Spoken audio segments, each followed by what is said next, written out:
Sam Cooke. In the 1950s and 60s, this suave singer-songwriter soared up the music charts with hits such as You Send Me, Chain Gang, and Twisting the Night Away. Cooke's unique, soulful voice always delighted his friends and fans. The fact that Sam Cooke was loved and admired by almost everyone who knew him made the bizarre circumstances of his death particularly shocking. On December 11, 1964, the 33-year-old pop singer was shot dead in a sleazy motel in South Central Los Angeles. He was a brilliant talent, a really smart businessman, a really handsome man, and he screwed it all up over sex. On this episode of Mysteries and Scandals, we'll reveal a side of Sam Cooke that few people ever witnessed. Sam had a couple of personalities. Sam got angry, he blew. And we'll examine the forgotten clues and radical theories that may explain what really happened that fatal winter night. As far as mysteries go, this death was definitely a setup. Muhammad Ali made a statement, you know, he was a good friend of Sam's. If that was Paul McCartney who was killed, they'd be investigating it. I'm A.J. Benza. Join me as we explore the charmed life and chilling death of music legend Sam Cooke.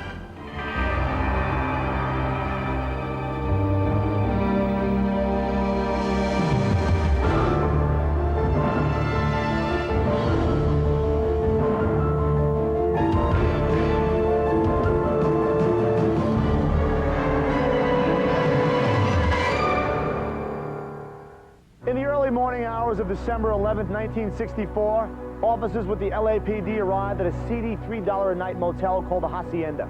A black man wearing only an overcoat and one shoe was dead on the floor of the motel manager's room. A .22 caliber bullet had been fired straight through his heart. It took about 12 hours before police realized that the victim was 33-year-old pop and R&B singer Sam Cooke. How Cooke wound up at this grisly scene remains a mystery today. Laurie Jacobson is the author of Haunted Hollywood. Was this success gone to the head of a young man? It was so shocking that he died in this fashion. Sam Cooke was born in Clarksdale, Mississippi on January 22, 1931. He was the fourth child of Reverend Charlie Cooke and his devoted wife, Annie Mae.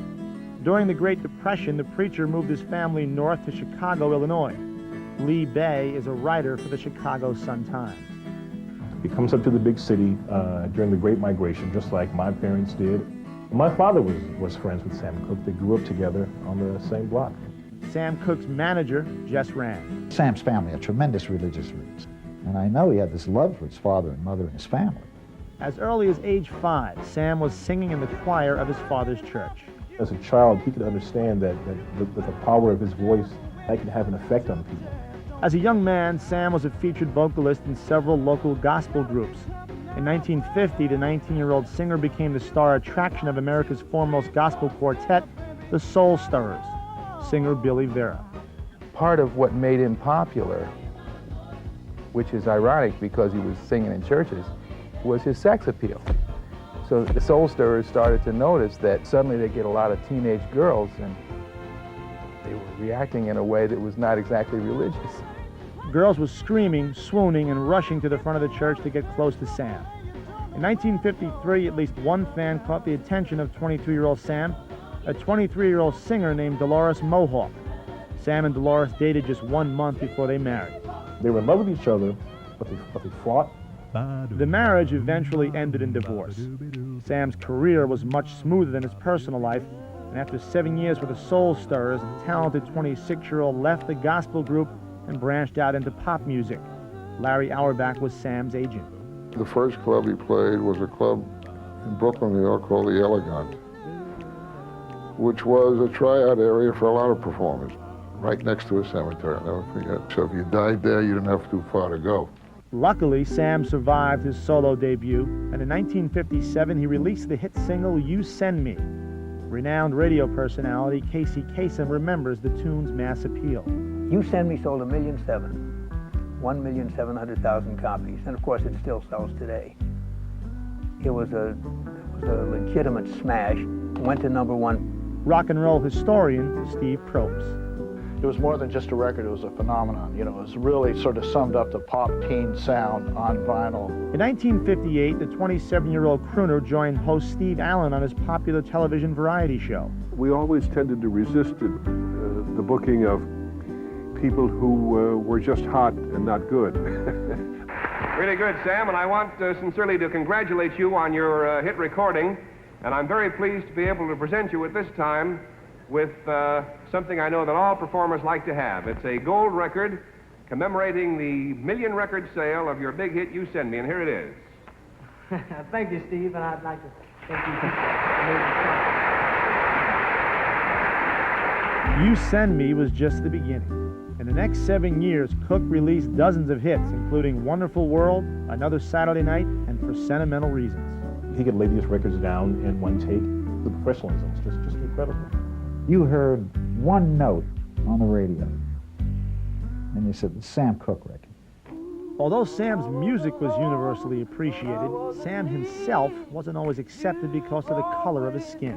Black performers were playing major white clubs and not allowed to even stay in the dressing rooms of some of these clubs. Dr. Mabel John was a fellow performer and friend to Sam Cooke. During that time, it wasn't fashionable nor legal for blacks and white to just mix together. And in those days, very few black artists could cross over into the white market. But here was son of a minister, come out of gospel music. He had all the right credentials to maybe make the crossover. He was a man with a lot of character, and he had style. He was classy and talented. And when he walked on stage, he was a perfect gentleman, but he was also a gentleman when he walked off. On stage and off, Gentleman Sam Cooke was a hit with the ladies. You want to talk about having charisma. Women would be screaming all over the place, Sam, I love you, running up to the stage. Some of the places did have an ambulance out there waiting because they know somebody's going to faint. Singer Lonnie Brooks was Sam's friend and former guitar player. They met by chance in the middle of a stampede. Sam came out of the stage and girls was after him, and he ran in the limo and he didn't lock the door. And so the girls stopped running in trying to grab him, so he went out the other side of the limo and he ran through the gate and asked me, can he share the cab? I said, sure, you know, and he got in. I was really too scared to say anything to the guy because to me he was like a king or something, you know. In 1959, the 28-year-old king took a new queen, Sam's childhood sweetheart, Barbara Campbell. I don't know whether he was 100% happy with her, let me put it that way. I don't know if he wanted to get married. Sam Cooke's personal friend and business associate, Zelda Sands. Sam hurt her because he was running around, and she'd like to get even. One time I remember I was sitting there for dinner, Barbara, Sam, the kids, and then she just jumped up and said, well, I've got a date, and she left. And there I am with her husband and kids. He had 3 children, Linda, Vincent, and Tracy, and Vincent, was, of course, was the only son, and he was the son who drowned. The kid fell in a pool, drowned, and I think that just, it took a piece away from Sam Cooke that could never be replaced. And he threw himself into his work. He drank a little more, he ran a little more, he partied much more. But before Sam knew it, the party was over. After the break, we'll examine the last day of Sam's life. Was his death an accident, the result of some sinister plot, or was someone justified in killing Sam Cooke?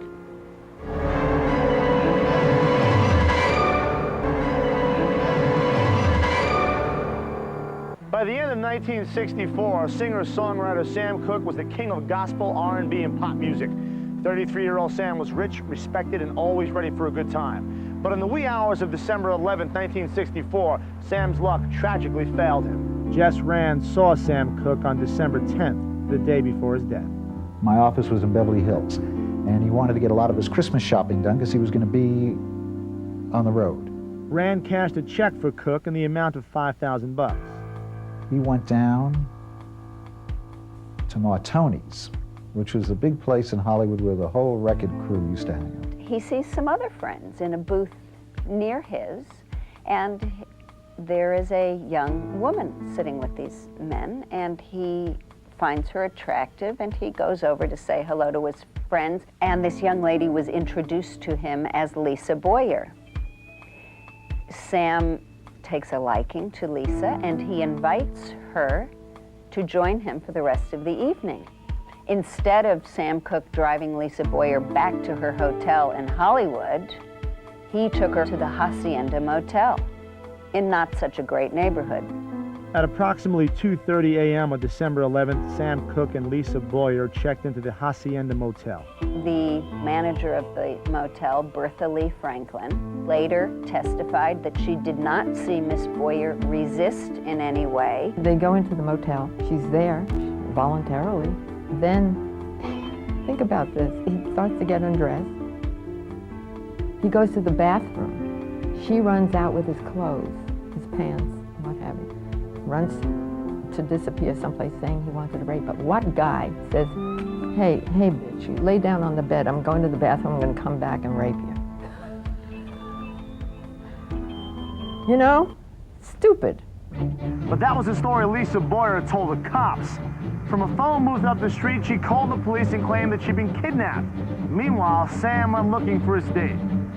Sam Cooke, wearing a suit jacket and supposedly nothing else, chases her down and meets the night manager of the motel. Strangely, the manager, a 55-year-old woman named Bertha Lee Franklin, was on the phone with the motel owner when Sam came banging on her door around 3 a.m. Now, the owner of the motel is hearing all of this on the phone, and she later testified to all of this in court. Sam eventually breaks the door down and attacks her. I just think Sam became unglued. She managed to crawl over to where she kept a gun, and she shot him. His last words are supposedly, "Lady, you shot me." He's clinging to her until finally he let go and bled to death there on the floor of her room. The police soon arrived on the scene. They didn't know who he was. They assumed incorrectly that he was just robbing this woman in the middle of the night. It wasn't until around 6 o'clock that evening that authorities realized the man in the morgue was singer Sam Cooke. Despite the high-profile nature of the case, the police seemed eager to close the investigation. A guy found dead on the wrong side of the tracks. How hard do we investigate? Lisa Boyer, Bertha Lee Franklin, and the owner of the motel took lie detector tests, and all were found to be telling the truth. But were they? For Sam Cooke's family, friends, and fans, this case was far from over. Straight ahead, we'll reveal the surprising findings of Cooke's autopsy. We'll also explore some wild theories about what may have really happened the night shots rang out at the Hacienda Motel.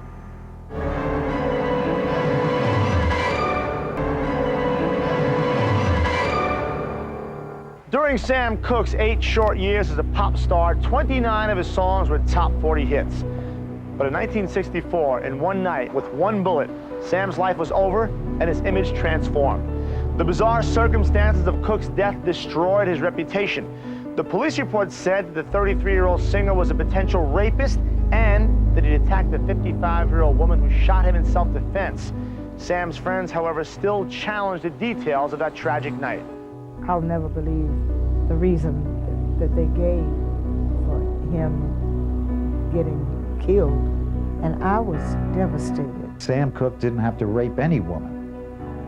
He said because there were too many women who would rape Sam. It's a story that was met with a measure of doubt, and not just from African Americans, but I think from anyone who knew Sam, that it just didn't ring true. According to the coroner's report, Sam Cooke had a blood alcohol level of 0.14, nearly double the legal driving limit. Cooke's death was ruled a justifiable homicide.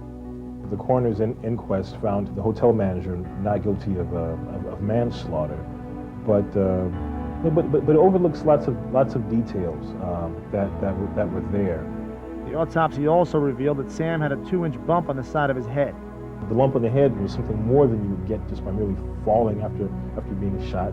The motel manager, Bertha Lee Franklin, claimed that after she shot Cooke through the heart, he lunged at her once more. She had 3 bullets left in her .22 caliber pistol, but Franklin testified that she put the gun down and hit Cooke with a wooden stick. Strange thing is she shot him with a 22.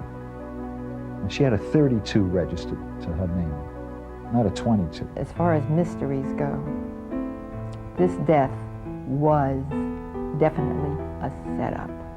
But why would anyone want to set up Sam Cooke? You had, at the time, in Sam Cooke, an African-American singer who, of course, was one of unusual talent. And Sam Cooke became one of the first black recording artists to start his own record company. You look at a guy who had the ability to divorce himself from the record machine and go around the country and put together his own shows.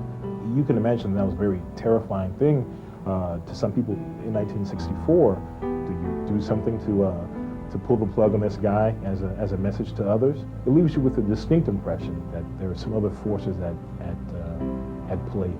There's no hard evidence linking anyone in the record business to the shooter, Bertha Lee Franklin. But another theory is that Sam's date, Lisa Boyer, and Bertha were partners in crime. The two were in cahoots. I was told that Bertha Franklin was her pimp. The woman that Sam was with was a hustler. He picked the wrong girl to go with, and they were going to hustle him and rob him. No one has ever been able to prove that a conspiracy existed between Boyer and Franklin, and no one knows what happened to the $5,000 that Sam had on him that night. What I think happened, he and that girl went to that motel. I think he was in the bathroom, and he saw her grab that money. If you buy this scenario, it's possible Cooke may have chased Boyer to the motel manager's office and then figured the manager, Bertha Lee Franklin, was setting him up to be robbed. And he might have very well taken a swing at that woman. He got so mad. When it came to Sam's money, he was another Sam Cooke. So I'm only putting little things together that could be just the opposite. I don't know. That's just my feeling. Sam Cooke's death may forever be shrouded in mystery, but there's no question that for so many fans, a hero was lost. Up next, the sad and final farewell for pop sensation Sam Cooke.